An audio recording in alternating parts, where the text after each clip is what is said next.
Pioneer ক্লাবে কালী পুজো ও দীপাবলি উৎসব। Pioneer athletic ক্লাবের ৫৩তম বর্ষের কালী পুজোর উদ্বোধন। মাতৃ প্রতিমার আবরণ উন্মোচন করে দর্শনার্থীদের জন্য উন্মুক্ত হল প্রবেশদ্বার।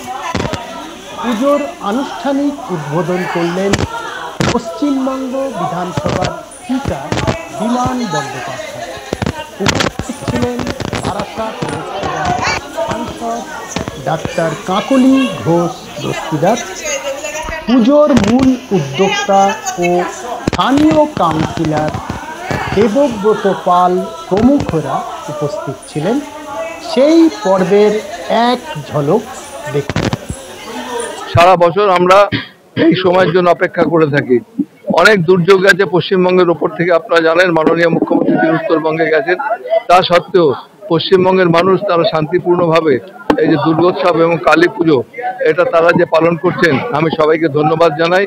সবাই ভালো থাকবেন, সুস্থ থাকবেন, এটাই মায়ের কাছে প্রার্থনা করি।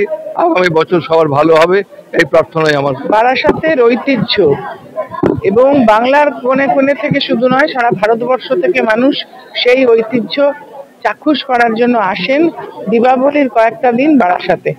আমরা যেহেতু এখানে এই কালী পুজোর হোস্ট বলতে পারেন, হোস্ট সিটি, আমরা চাইবো যে সুষ্ঠুভাবে প্রশাসন কাঁধে কাঁধ মিলিয়ে জনসাধারণ আমাদের সঙ্গে এই কয়েকটা দিন কাটাক এবং মায়ের আশীর্বাদ করি, যাতে করে বারাসাতের শ্রীবৃদ্ধি হয়, গৌরব বৃদ্ধি হয়, উন্নয়ন হয়। মাননীয় মুখ্যমন্ত্রী মমতা বন্দ্যোপাধ্যায় যেভাবে বাংলার মানুষের পাশে দাঁড়িয়েছেন, বারাসাতের মানুষের পাশেও তার আশীর্বাদ আছে।